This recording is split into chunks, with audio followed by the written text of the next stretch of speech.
We are a thinking species. Our brains, relative to our bodies, are much larger than that of other animals, even other primates, which gives us extraordinary abilities. Admittedly, we don't always apply our brain power wisely. I can't reach those plants on the balcony rail that I need to water. I know. I'll wheel my desk chair over to the edge and stand on it. But the potential is there for profound cognitive engagement. I mean, we're the species that came up with Euclidean geometry, Beethoven symphonies, and the Twilight series. We can do amazing things with our 3 pounds of gray matter. But our evolved intelligence also carries a burden. Our interaction with the world is a little more complex than it is for, say, a ground squirrel who only has to worry about that next acorn. There are more opportunities for us to be misled about what's really going on. Now, some things are downright suspicious, such as the claim that Bigfoot has been in your neighbor's flower garden. Hey, honey, the big guy was sleeping in the azaleas again. They're trampled, but good. We're gonna need a bigger fence. But others are less obviously suspect, such as the claim of greater health and energy printed on a pill bottle, or the email that requests your bank numbers for security purposes. Face it, we need our brains to stay thinking all day, from the moment we awake looks like it's time to get up. until hours later when our head hits the pillow. I'm Molly Bentley. Welcome to Big Picture Science, produced at the SETI Institute, where researchers investigate the nature and the origin of life. On Big Picture Science, we step back to get the wide-angle view on science and technology, and we devote one episode a month to critical thinking, Skeptic Check. And in this episode, we follow Seth Shostak for an ordinary day as he tries to sort out the fact from the fanciful all day long. It's Skeptic Check, Skeptic Seth, as his day begins. Okay. This toothpaste has extra whitening. I wonder, does this stuff really work? I mean, I've been using it for years, and my teeth are about as white as a grapefruit. Maybe I ought to call my dentist.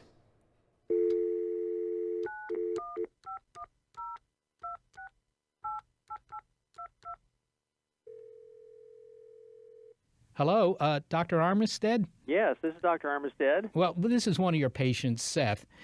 Listen, I was just about to brush my choppers here, and I noticed that my toothpaste, it says extra whitening power. Now, if I use this stuff, am I going to go from pearly yellows to pearly whites? No, unless you use it for many, many, many years and don't age in the meantime. Really? Well, so what are they talking about when they say, extra whitening power? It sounds like it doesn't have much whitening power. Well, they put some chemicals in there, granules, to help get rid of plaque and stain. Well, when you say little grains, is all it doing is abrading my teeth? Yes. Is it like sandpaper? Yes.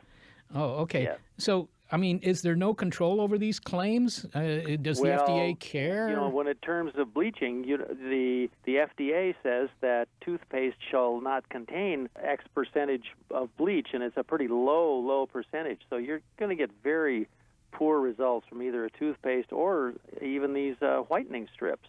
Well, what would help? I mean, should I rinse out my mouth with laundry bleach, maybe? No, definitely not. Oh, well, that doesn't sound so good. Well, what about it? I mean, it also says tartar control. I've always wanted to control my tartar. It's gotten out of control. Sounds like Genghis Khan. He always wanted to control those tartars, too. But, no, I think that what you're seeing, is a reference to there are certain chemicals that can keep plaque from adhering. The tartar control works basically by keeping plaque from adhering rapidly to your teeth. See, bacteria like to form a biofilm, which is plaque, and if you can keep them from adhering to your teeth for a few hours in between brushings, well, that's all to the good. All right. Well, finally, why are there so many different brands of toothpaste? I mean, good question. Why is there so darn many ice creams and orange juices, and remember the mustard craze? And then the balsamic vinegar craze? I don't know, Seth. It's a good question.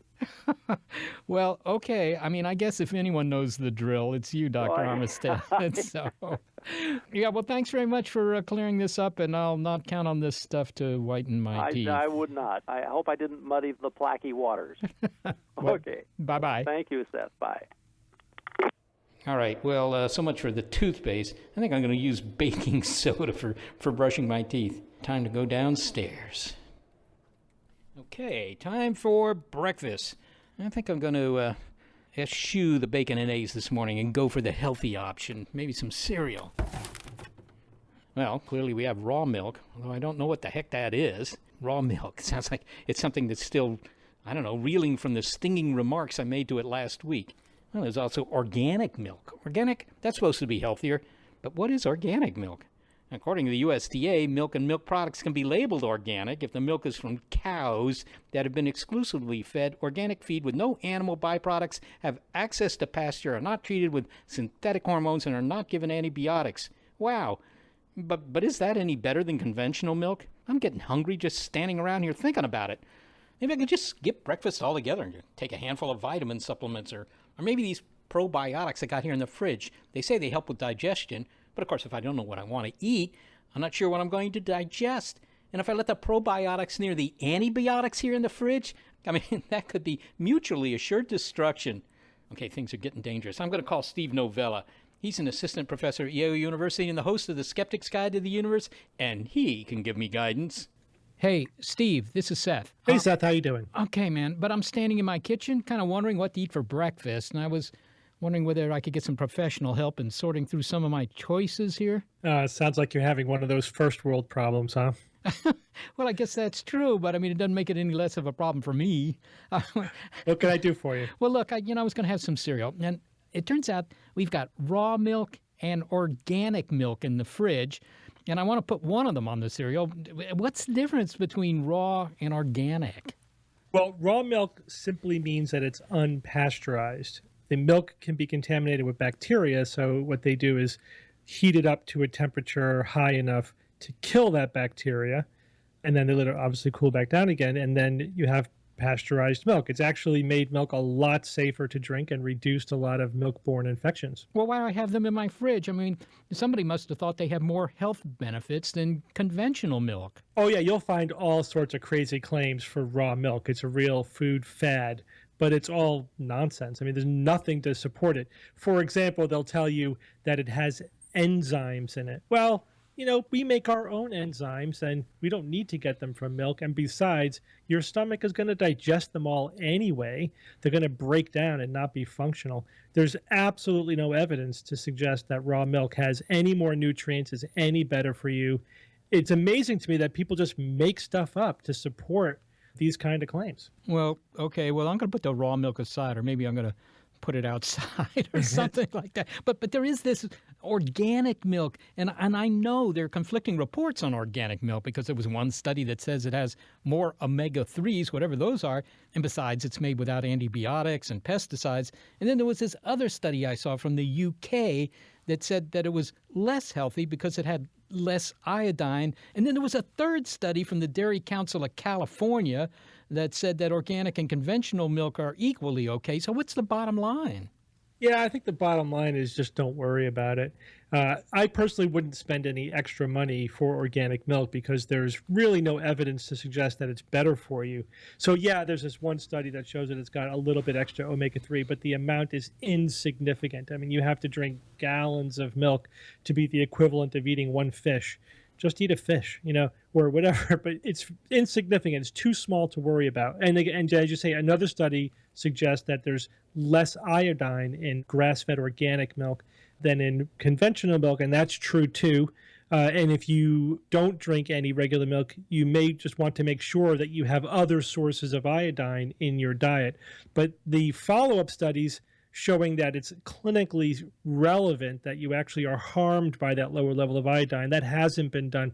So these are all, in my opinion, tiny differences that are not significant, and really it's just not worth your time worrying about these little things. But kind of naively, I mean, if organic milk is made without antibiotics and pesticides, I mean, that sounds like, apple pie and motherhood. I mean, it's got to be a good thing, right? I'm certainly paying for it to be organic, so I figure it's got to be better.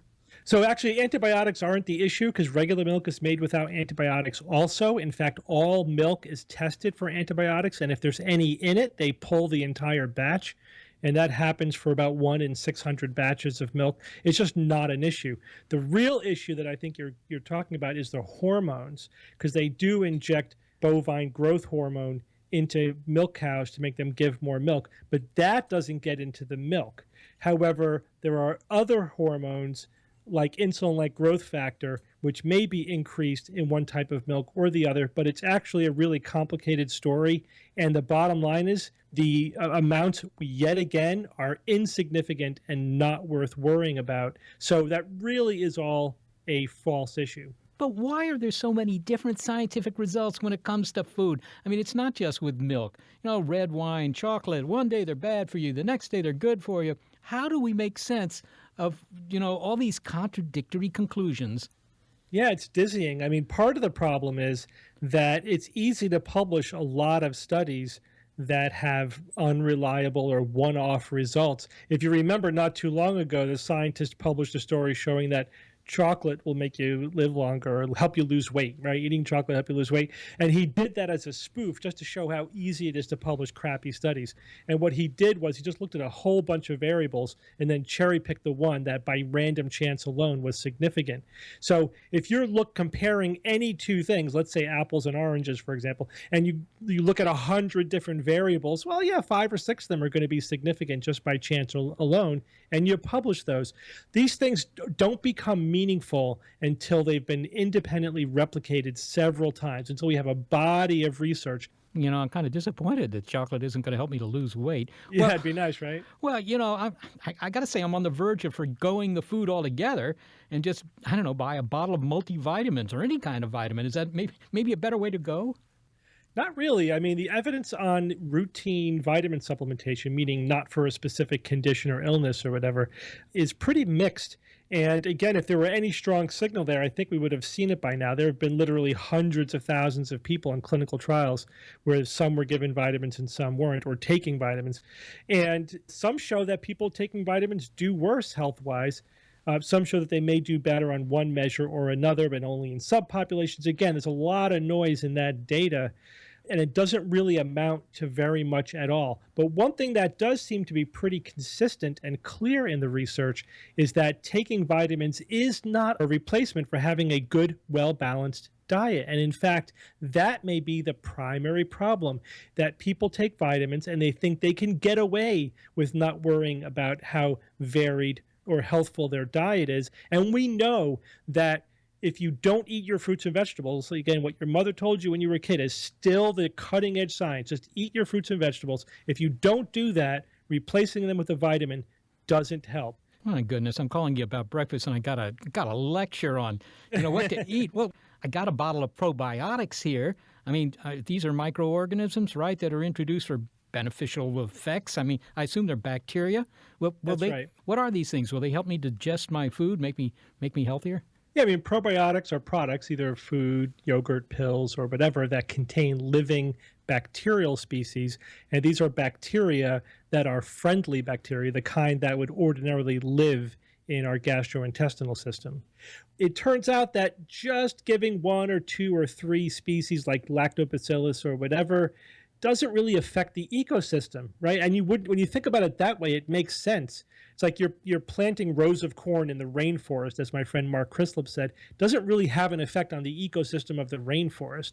And so what studies have really failed to show any consistent, just overall health benefit to probiotics. There's some early evidence that maybe people with irritable bowel syndrome may be helped a little bit, but again, that's not at the point yet where we could say it's been established scientifically. But if you're healthy, there is no evidence or reason to think that probiotics are going to have any benefit for you. Gosh. Well, okay. I still got to make breakfast. What do you have for breakfast? I usually have oatmeal. Yeah, well, okay. All right. Well, Steve, thanks a lot. Unfortunately, I don't actually have time for breakfast, but I'll use this information tomorrow. Thanks for talking to me. No problem, Seth. Take care. Okay, no time for breakfast. It's time to head for the office. And social media is lighting up this morning about Capitol Hill. Apparently, Senator Braunstein is planning to gut the Environmental Protection Agency. Wow, that's kind of depressing. Whoa, check engine light. What does that mean? In my experience, 80% of the time this light has gone on. There's nothing wrong with my engine. Either the gas cap is off, or the light is broken, or the sensor that controls the light is broken. I'm going to weigh the probabilities that this is a false alarm and see if that light comes on the next time I drive. Hey, good morning. Good morning. Morning, Seth. How's it going? Seth. Oh, hey, by the way, that weird guy that tried to reach you, he called again. Okay, well, thanks. Quick check on my email here. Only 250 new messages. Slow night. Got to get back to him. Oh, wait, what's this? Fraud protection alert? That sounds important. Maybe I ought to open it. Dear valued member, your online security is important to us. That's why we are committed to safeguarding your personal information to keep it secure and confidential, blah, blah, blah, blah, blah. Please click the link below to activate your account. Wait a minute, I didn't make any login attempts. I'm going to track this down. I'll just do a search here. Fraud protection alert. Others have come across this too. Well, all right, this goes in the junk folder, along with the lottery winnings and the Nigerian prince emails.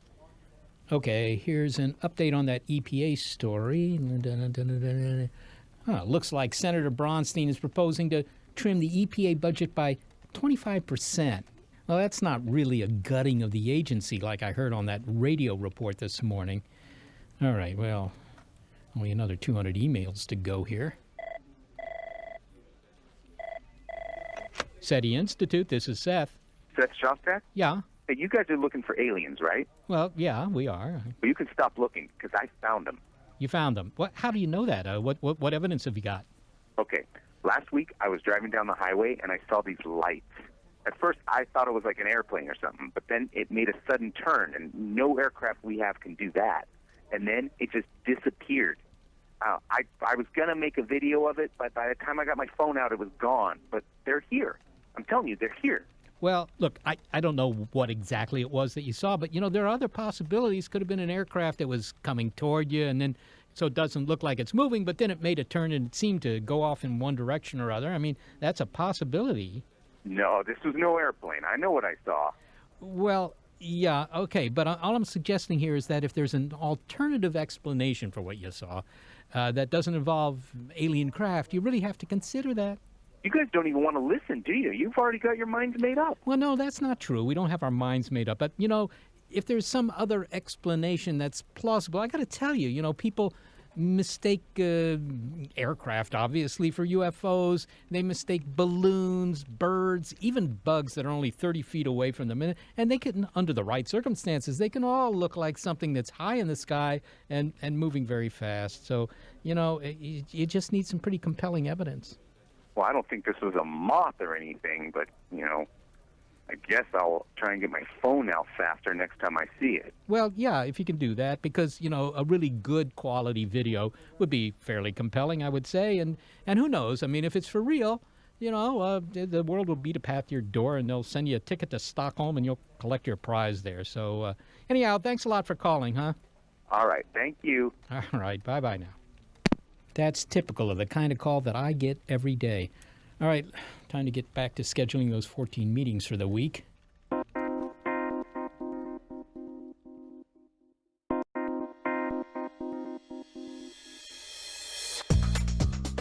Well, as Seth does that, he's already had many opportunities for being analytical, running claims past experts, considering alternative explanations, doing simple checks online. And that's just his morning. He faces an afternoon of challenges on Skeptic Check, Skeptic Seth from Big Picture Science.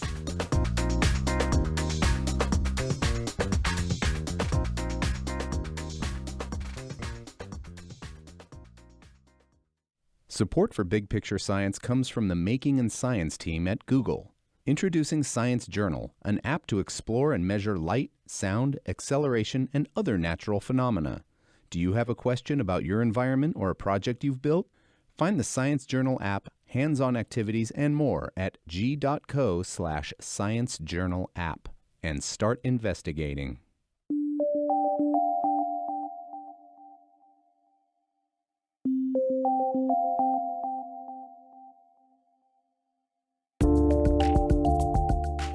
Welcome back to our monthly look at critical thinking Skeptic Check. We all know that it's important to think analytically. It keeps us away from snake oil salesmen, but there are more subtle instances when we are vulnerable to being deceived. We've been eavesdropping on an ordinary day for Seth to find out how he manages to sort through them. He had a busy morning, and now the afternoon unspools. In fact, I need to go talk to him about something. Hey, Seth. What's up? All right, I'm working on the upcoming show, Evolution Gone Wild. And remember the guy that we interviewed a few months ago about dinosaurs? Yeah, I remember that guy. Okay, yeah. He came into the studio. He was the tall guy with the mustache. Yeah, except he didn't have a mustache. He had a beard. No, it was a mustache. I remember it. And he had on these red pants, and you joked about him being in the red. Well, I got to say, I don't remember saying that, but if I did, it's modestly funny. I got to tell you, I don't recall any red pants. Okay, well, what I'm thinking is, let's get him in again to talk about T-Rex. Well, but his specialty was Stegosauri, not T-Rex. No, it was T-Rex. He had just come back from a dig in Wyoming. No, that doesn't sound right. Hey guys, what doesn't sound right? We're talking about that dinosaur guy who supposedly had red pants. Oh, you mean that guy with the weird maroon shirt, the bald guy? I don't remember him being bald. But he had a beard. He had a mustache, and the pants were red. Well, you can be bald and still have facial hair. And it was a shirt. Anyway, what about him? But we want to interview him about T-Rex. But his specialty was herbivores. See? Although he did help with the T-Rex excavation recently, so yeah, sure. See? Well, why don't we all remember this guy the same way? What's wrong with our memories? Well, there is one guy who knows what's going on that we all do remember. Guy Harrison is a science journalist who writes about skepticism.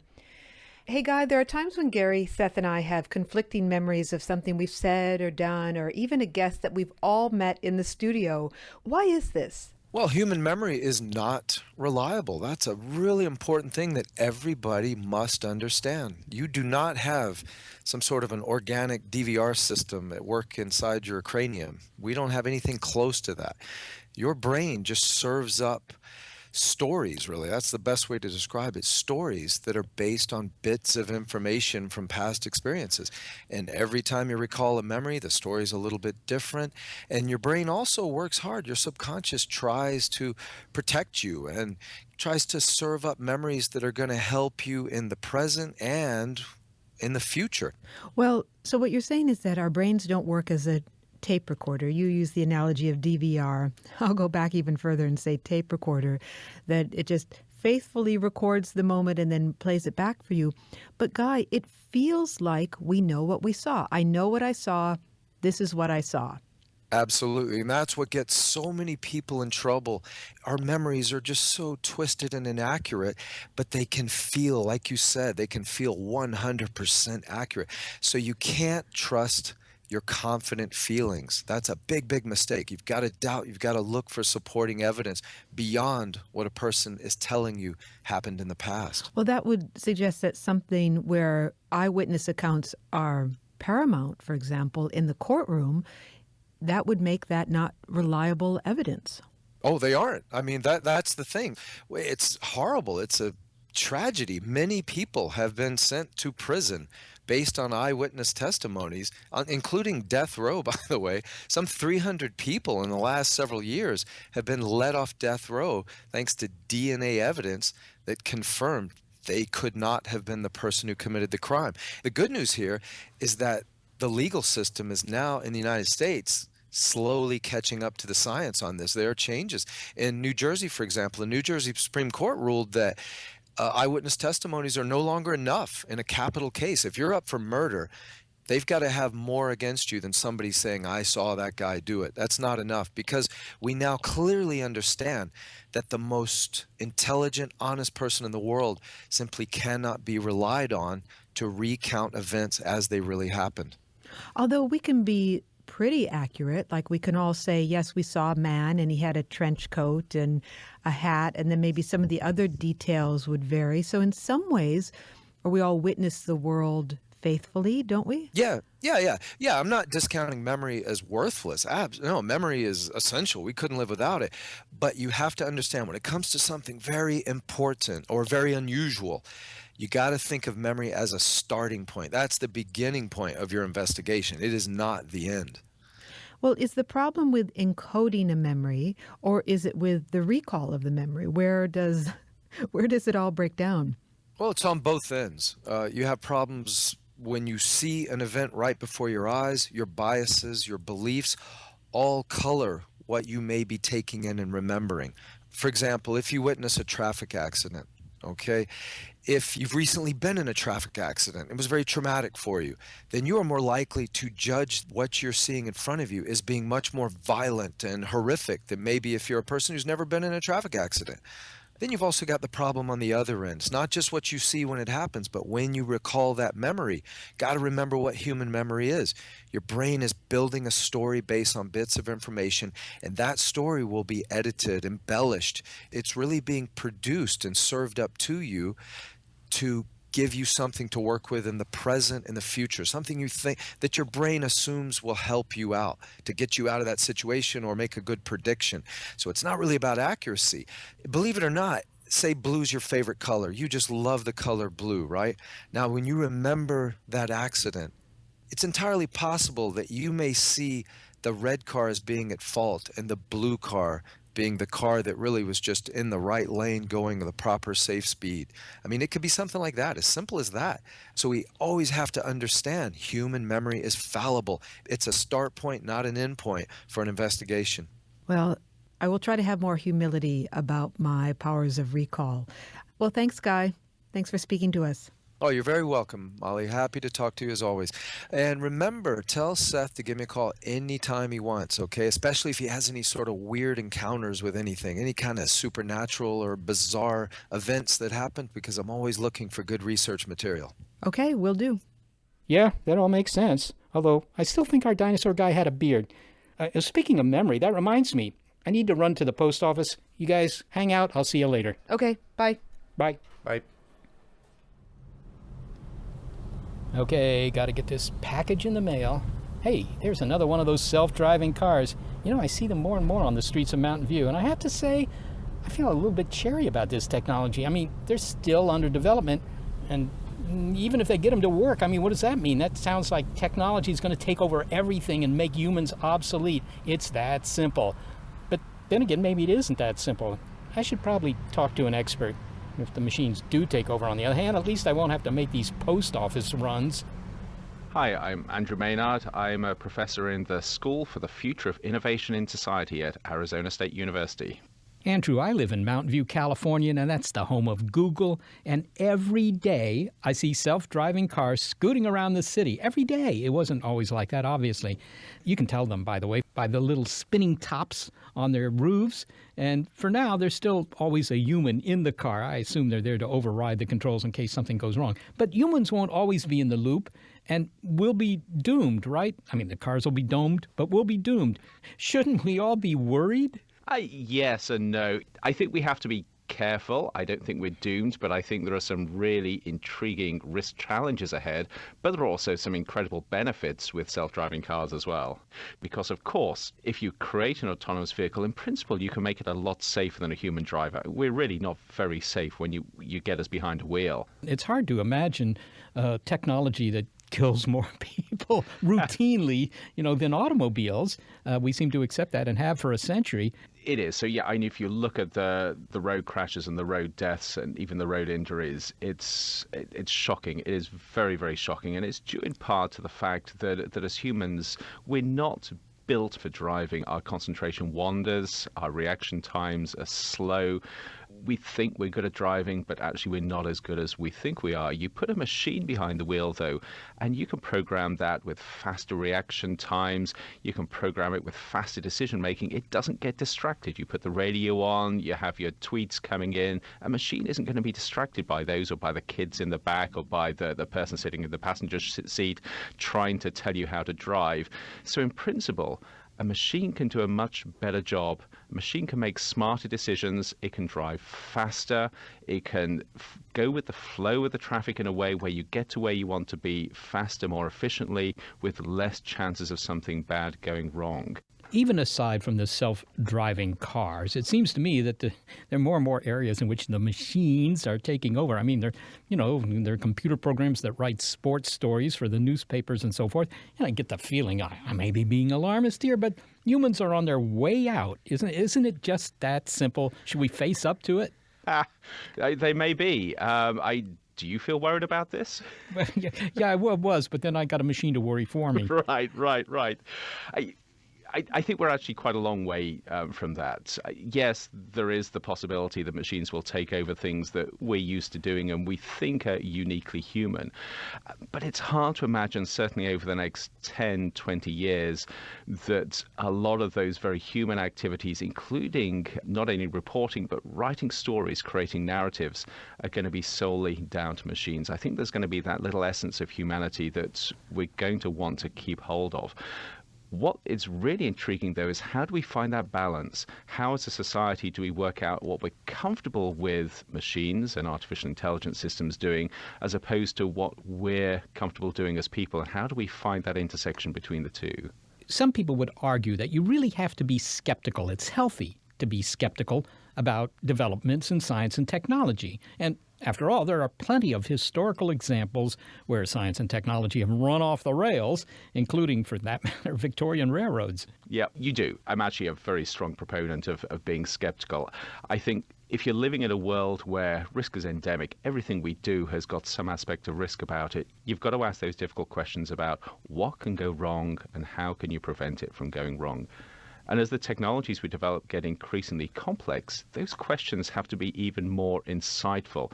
It's really dangerous just to put the blindfold of optimism on and march into the future saying, I'm sure everything's going to be okay, because it probably won't. What could possibly go wrong? Well, Andrew, you're developing a program there at Arizona State University around the concept of risk innovation, which seems to be the idea that we think critically about the concept of risk with new technologies. But the whole idea is a little bit broad in my mind. What do you mean by this? It is actually a very broad idea at the moment, and it's based on the concept that we're actually very bad at thinking about risk. We have these set ways of imagining risks and taking action on risks, especially if you're looking at regulation.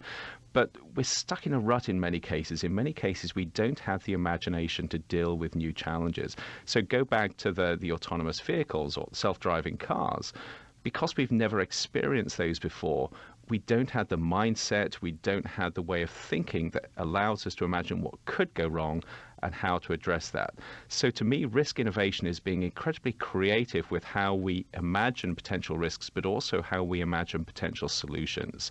And then how we put those into practice as well, which is at the heart of innovation, actually coming up with new ideas and making sure that they're actionable, practicable. Well, give me some, example of what this research is going to do, because if you produce some nice academic papers with this new initiative, well, that's fine, and, you can stack up some reprints on your desk. But if I'm out with ABC Corp building some new technology, does this affect me? Yeah, so that's the last thing we want to do, create papers that maybe 3 people in the whole world read. So the sort of stuff we're going to be doing, we're going to be looking at a very wide range of intriguing problems and working out both how you can understand how risk affects those problems, those challenges, and also work out what the practical solutions to thinking differently about risk and taking action on that are going to be. We now live in a world where there are somewhere between 30 and 60, maybe 80,000 chemicals in regular use in the products we use. But we really only have detailed toxicology information on a handful of those, 200-300 of those, which means that we're using an awful lot of stuff where we think it's safe, but actually we're not quite sure. That doesn't sound like a great situation to be in. And the way we do risk research at the moment, it's going to be hundreds, thousands of years if we follow the same patterns before we have all the information we need. That's a really bad place to be. So risk innovation in this case would be, how do we get the information we need on those thousands of chemicals to make sure that the ones we shouldn't be using, we don't use, the ones that we can use if we know how to use them well, we actually work out how to use them appropriately, and then the ones that are pretty safe, we don't worry too much about. And we're seeing some movement on that within the science field at the moment, actually led by the US government and actually other governments around the world, where they're coming up with brand new approaches to evaluating the potential for chemicals to do harm. In the US, it's a program called Tox21, and it uses techniques such as high-throughput screening, where you carry out hundreds of tests each hour, and then you use very sophisticated computational techniques to work out what looks dangerous and what doesn't. So that's one very practical example of risk innovation, where we're thinking very differently to how we've thought in the past about risk and taking action on risk. Finally, Andrew, when we read in the papers about some new technology, sounds very promising, coming down the pike and it's going to invade our living rooms or whatever, in the next 5 years, are there some questions we should be asking ourselves about the consequences? There are. I think the first question is a skeptical question, and that is this technology being hyped up? Is it really going to have the impact that people claim it's going to have? So that gives you your baseline. Don't be scared or worried about everything people tell you you've got to be worried about. The next question is asking, is this plausible? With what we can do at the moment, with the state of the science, with what businesses are doing, is this a technology that could actually have unforeseen consequences? And then the next question after that is, what happens if some smart person begins to connect that technology with other technologies that are around at the moment? Could you imagine something that could possibly go wrong? That gives you an insight into where the future might go with bad consequences. And then the final question is, well, what can we do? What can you do as an individual? What can your community do? What can your government do to make sure that we realize the benefits, if there are any, with this technology without getting into a place which is really dark with the bad side of it? Andrew Maynard, we appreciate having you on the air with us. Thank you very much. Well, Andrew makes me feel somewhat calmer about technology, at least that it's complicated, not all good or bad.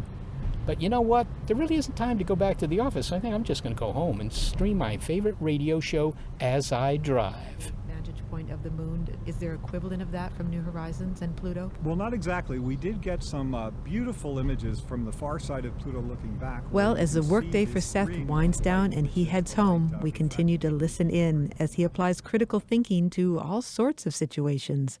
It's Skeptic Check, Skeptic Seth, and it continues on Big Picture Science.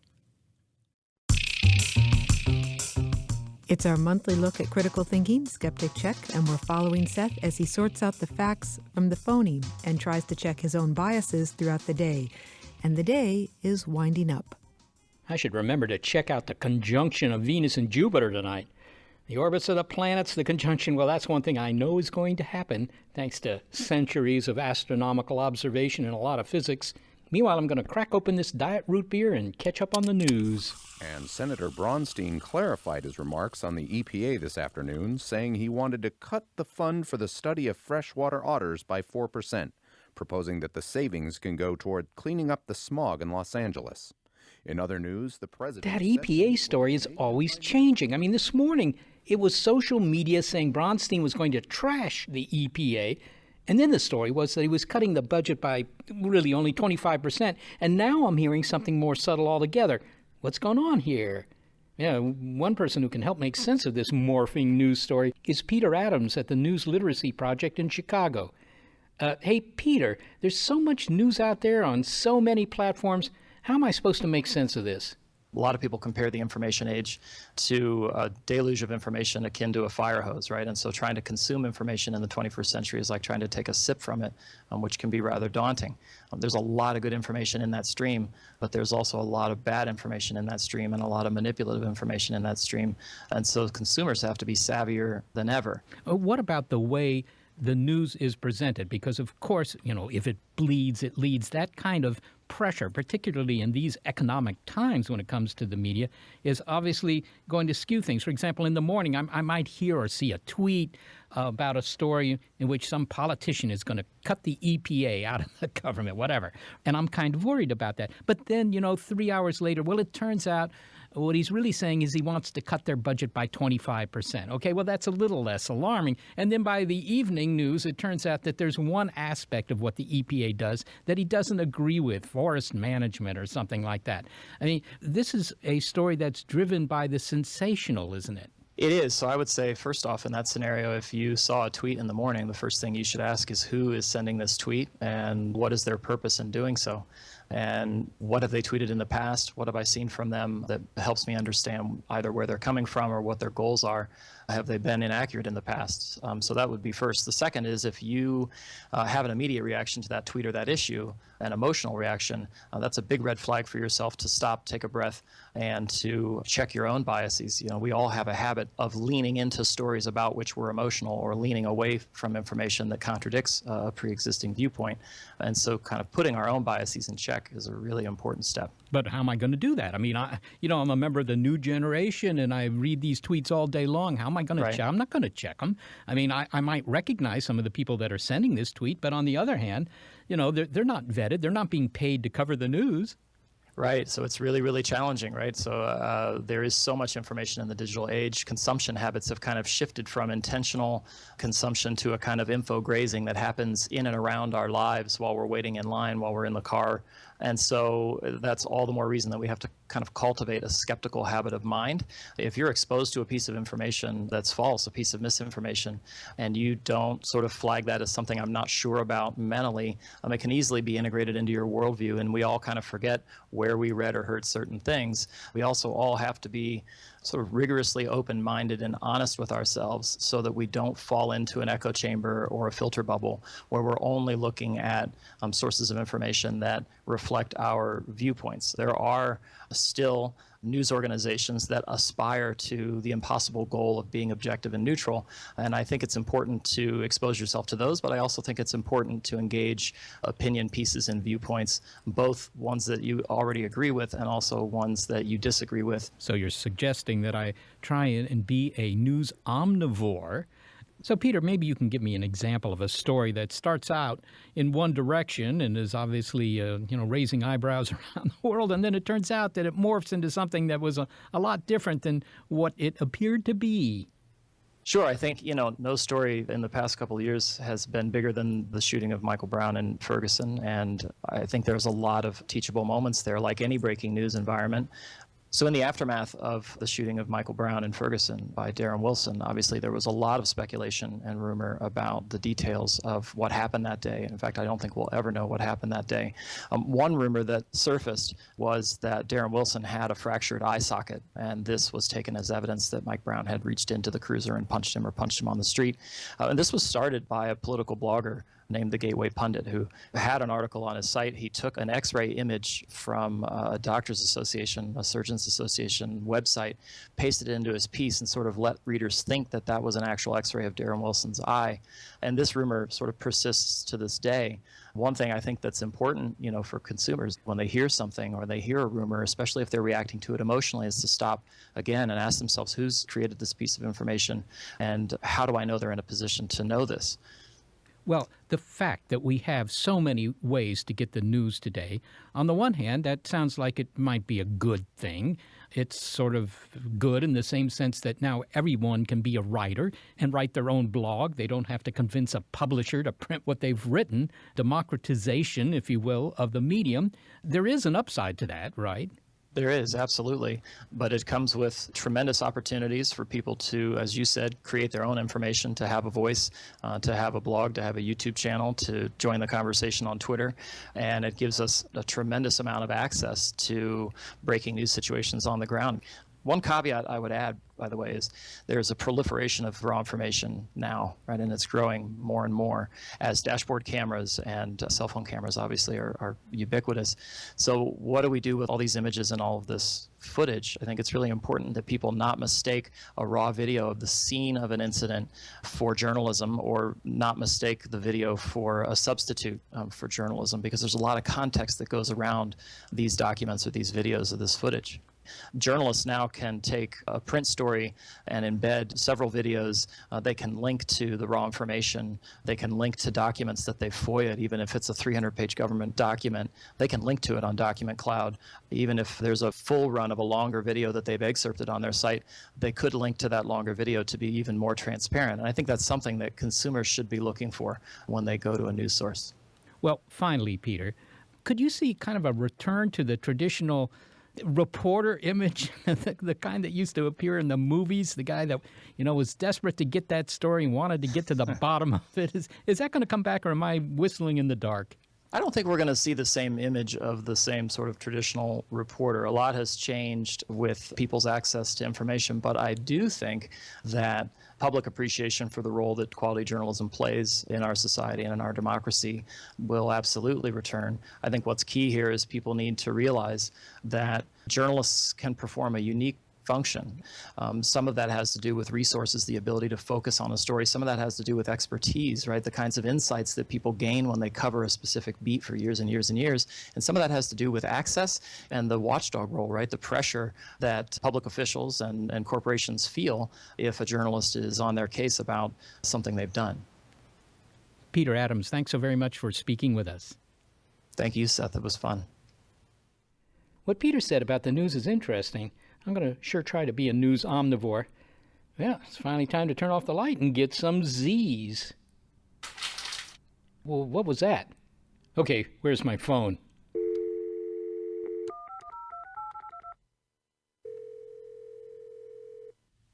Hey, Guy, sorry to wake you. No problem. How you doing, Seth? Yeah, well, you recognize my voice. Well, great, because you said to Molly to have me call you if I ever had some sort of weird experience. Yeah, when I said that, I didn't know it would be 2 a.m., but go ahead. What's up? I was asleep, and I'm here in the bedroom where I do a lot of my sleeping, actually. And then I got woken up by some strange sound, and this wasn't any sound that I recognized. Sounds happen all the time, Seth. Just be honest with me. What are you thinking that it may be? Well, my first thought was, something fell over. Maybe there was an earthquake. I didn't know. And I bought this house. They said, it had been haunted. I think they say that about half the houses around here, but I just sort of wonder whether it really could be something supernatural. Well, it's always good to be curious, but slow down, Seti boy. I think probably what you're doing, because you're kind of half asleep, you hear a mysterious sound in the house, your brain is racing. It's trying to figure out what it is. And remember, our brains are these pattern-seeking machines, okay? Visually and with our hearing. We're always trying to make sense of sounds, even if the sound is really nothing.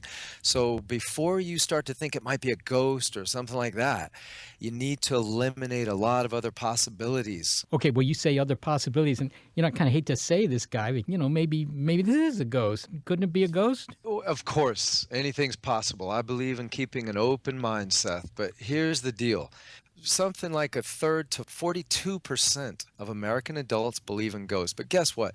If it was 100%, it wouldn't change the fact that there is not a single shred of evidence for ghosts existing. But these people who talk about experiences in haunted houses, they see their great-grandmother chains rattling. Somebody's rattling their chains. What is that? Yeah, well, the thing I always tell people, Seth, is if you see a ghost or you hear what you think is a ghost, doesn't mean you're crazy, doesn't mean you're less intelligent than someone else.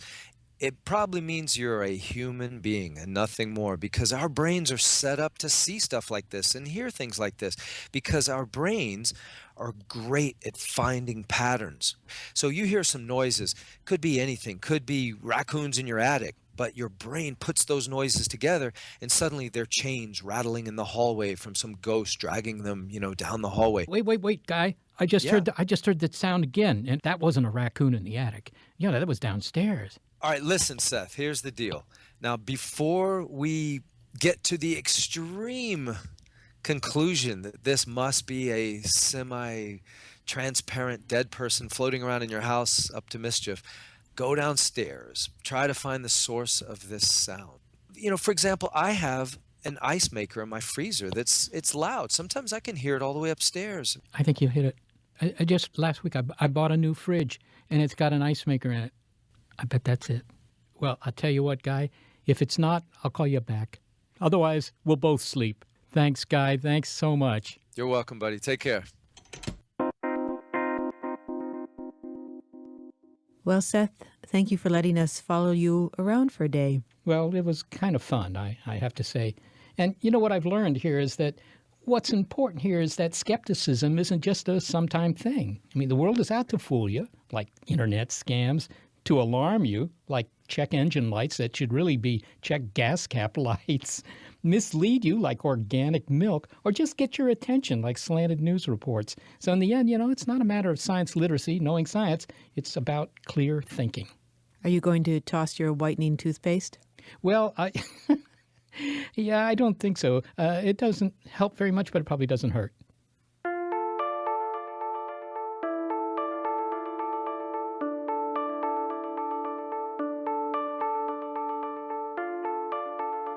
thanks to the guests who appeared in our show: Stephen Novella, assistant professor at Yale University and host of the Skeptic's Guide to the Universe; journalist Guy P. Harrison, whose newest book is Good Thinking: What You Need to Know to Be Smarter, Safer, Wealthier, and Wiser. Also, Andrew Maynard, a professor in the School for the Future of Innovation and Society at Arizona State University, and Peter Adams of the News Literacy Project. And my dentist for real, Daniel Armistead. Thanks also to the critically thinking talent that helped produce the show, Gary Niederhoff and Barbara Vance. Also, thanks to financial support from Rena Shulsky-David and Sammy David.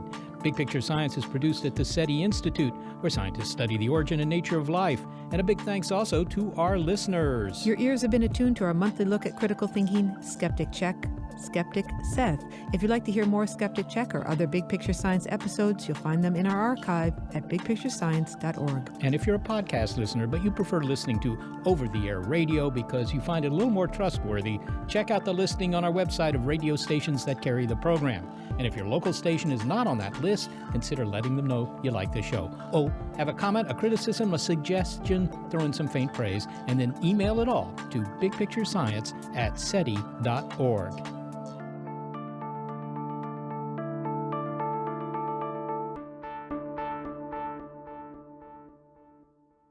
Skeptic Check is brought to you thanks to a generous grant from the Trimberger Family Foundation.